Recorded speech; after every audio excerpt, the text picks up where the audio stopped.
Hi guys, welcome back to Who Speaks. मैं हिमांशु। जन्नत, स्वर्ग या हेवन, अगर ये तीनों शब्द हिंदुस्तान में किसी के आगे भी आएंगे तो पहला जो दिमाग में आएगा वो हर हाल में जम्मू कश्मीर होगा। और आज का जो मेरा टॉपिक है वो जम्मू कश्मीर ही है।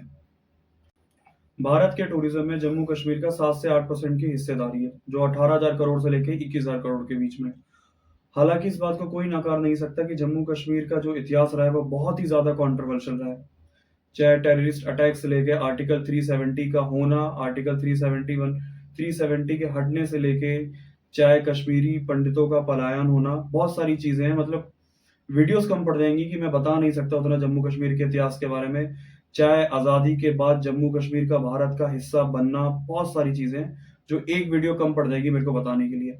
बट जो आज का हमारा टॉपिक है वो रिसेंट की एक घटना है जो सबको पता होगा, पहलगाम में क्या हुआ है। तो उस टॉपिक को हम थोड़ा बहुत ही ज़्यादा साफ तरीके से, एकदम बिना बायस्ड हुए, अच्छे तरीके से उस पर डिस्कस करेंगे और कुछ पहलुओं को देखेंगे और बात करेंगे और आपकी मेरी सबकी राय को रखेंगे। मैंने ये तो बता दिया कि आज का जो टॉपिक है वो पहलगाम के आतंकी हमले के बारे में है। बट सबसे पहले हमें ये समझना पड़ेगा कि पहलगाम है कहाँ, इसकी लोकेशन क्या है। पहलगाम अनंतनाग डिस्ट्रिक्ट के अंदर आता है जो जम्मू कश्मीर में है, और जो ये हमला हुआ वो बेसरन में हुआ जो पहलगाम के अंदर है। और जो ये लोकेशन थी, ये घास का एक बहुत बड़ा मैदान है जो चीड़ के पेड़ों से घिरा हुआ है, चारों तरफ से खाली मैदान, बहुत ही खूबसूरत पहाड़ों से घिरा हुआ। और सबसे जो इम्पोर्टेंट बात है कि ये वेस्टर्न हिमालयाज के अंडर आता है। 22 तारीख का दिन बहुत ही नॉर्मल दिन था। अक्रॉस इंडिया से बहुत सारे टूरिस्ट आए थे, कुछ न्यूली वेड्स कपल थे, फैमिली थे। पूरा दिन बहुत अच्छा चल रहा था जब तक अचानक जंगलों से आतंकी ने आके हमला नहीं करा। और हमला तो हुआ, बट इस हमले में एक सोचने वाली बात है कि आते ही उन्होंने लोगों से ये पूछना कि आप हिंदू हो या मुस्लिम हो, कलमा पढ़ के सुनाओ। अगर आपने कलमा पढ़ के सुना भी दिया है तो अपनी पैंट उतारो, कि वो पता करें हिंदू हो या मुस्लिम हो। 26 लोगों की डेथ हुई इस हमले में। 26 लोगों की डेथ हुई, जिसमें से 25 हिंदू और एक मोहम्मडन। उन 26 लोगों की क्या गलती थी? हमें इस हमले को थोड़ा ध्यान से समझना पड़ेगा। या तो देखो, ये मान लें हम कि गोली को पता था किसको जाके लगना है, या तो मारने वाले को पता था। 26 लोगों की डेथ हुई, जिसमें से 25 हिंदू और एक मोहम्मडन। और उनकी जान इसलिए गई क्योंकि उन्होंने टूरिस्टों की जान बचाते हुए अपनी जान गंवा दी। वो उनकी हिम्मत थी। बट हमें एक चीज और ये समझनी पड़ेगी कि कौन है ये आतंकी, इनका क्या माइंडसेट है, ये क्या सोच के बेगुनाहों को मारने का सोच के क्या इनको मिल जाता है, कौन सी चीजें पढ़ के आ रहे हैं, क्या इनको लग रहा है। जिन 26 लोगों ने जान गंवाई, उनके परिवार के लोगों का ये कहना था कि आतंकियों ने उन्हें इसलिए जिंदा छोड़ दिया।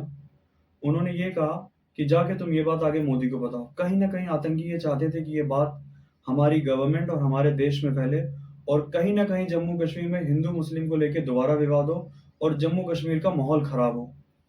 कहीं ना कहीं ये बात आपके और हम सबके मन में आ रहा होगा कि जितने लोगों की डेथ गई या जितने लोग घायल हुए, उनको क्यों नहीं बचाया गया, उनको टाइम से क्यों नहीं हॉस्पिटल पहुंचाया गया। तो मैं ये बताना चाहता हूँ कि जो सबसे पास का हॉस्पिटल था वो भी 40 किलोमीटर दूर था, और जितने लोगों को भी बचाने की कोशिश की गई उन सबको नियरेस्ट डिस्पेंसरी में ले जाया गया। डिस्पेंसरी में इतने मेजर एक्सीडेंट्स का इलाज नहीं हो सकता, और ये कोई एक्सक्यूज नहीं है। ये कहीं ना कहीं हमारे गवर्नमेंट की गलती है। इतने फेमस टूरिस्ट प्लेस पे सिक्योरिटी फोर्सेस क्यों नहीं थी? और फेमस इस हिसाब से नहीं कि वहां पे बहुत ज्यादा लोग थे, फेमस इस हिसाब से कि अमरनाथ की यात्रा की शुरुआत भी वहां से होती है। तो वहां पे सिक्योरिटी फोर्सेस का होना हर हाल में जरूरी था। ये चूक हमारी गवर्नमेंट से कहीं ना कहीं हुई है। हमारी गवर्नमेंट से ये चूक तो हुई है कि वहां कोई भी इमरजेंसी मेडिकल फैसिलिटीज क्यों नहीं थी। लोकेशन को जानते हुए, लोकेशन कितनी इम्पोर्टेंट है, वहां पे क्या हो सकता है, गवर्नमेंट को आपसे हमसे हर तरीके से चीजें ज्यादा पता होती हैं और उनको ज्यादा बेटर रेडी रहना चाहिए। हमें ये पता है इस हमले में हाथ पाकिस्तान का ही है, ये कोई नई बात नहीं है। चाहे ताज होटल पे हमला हो, चाहे संसद पे हमला हो, चाहे पुलवामा हमला हो, हर किसी में हाथ पाकिस्तान का ही है। पाकिस्तान आतंकियों का घर है, पाकिस्तान आतंकियों को पालता पोसता है। हर तरीके से वो इंडिया में आतंकियों को भेजता है और हमले करवाता है। इस हमले के बाद इंडियन गवर्नमेंट ने भी कुछ फैसले लिए हैं, जिसमें से जो सबसे बड़ा फैसला है कि इंडस वाटर ट्रीटी तोड़ दी गई है। मतलब इसका मतलब ये है कि जो पानी हम पाकिस्तान को देते थे वो पानी अब रोक लिया गया है। इस हमले के होते ही पाकिस्तान के जितने भी डिप्लोमेट्स हैं सबको 48 घंटे के अंदर हिंदुस्तान छोड़ने को बोल दिया गया है। जितने भी टूरिस्ट हैं पाकिस्तान के उन सबको देश छोड़ने का बोल दिया गया है। पाकिस्तान के हर तरीके के वीजे कैंसिल कर दिए गए और आगे भी पाकिस्तान के लोगों को वीजा नहीं मिलेगा। अटारी बॉर्डर को बंद कर दिया गया है। पाकिस्तान में इंडियन एम्बेसी में जो अपने इंडियन डिप्लोमेट्स हैं उन सबको इंडिया बुला लिया गया है। इस टॉपिक पे ही हमारा पॉइंट ऑफ व्यू था। इसे अब खत्म करते हैं। अभी बहुत से फैसले हैं जो गवर्नमेंट ने लेने हैं। हमें ये इंश्योर करना है कि हमारे बीच में किसी भी तरीके का भेदभाव नहीं आना चाहिए, एकता बनी रहनी चाहिए। और इंडियन गवर्नमेंट से यही दरखास्त है कि वो आगे कड़े से कड़े फैसले लें हर वो देश के खिलाफ जो देश हमारे देश में आतंकवादी हमले करवाना चाहता है या किसी भी तरीके से भेदभाव डलवाना चाहता है। For more such contents please subscribe who speaks. ज़्यादा से ज़्यादा इस वीडियो को शेयर करें, सब्सक्राइब करें, बेल आइकन को दबाएं।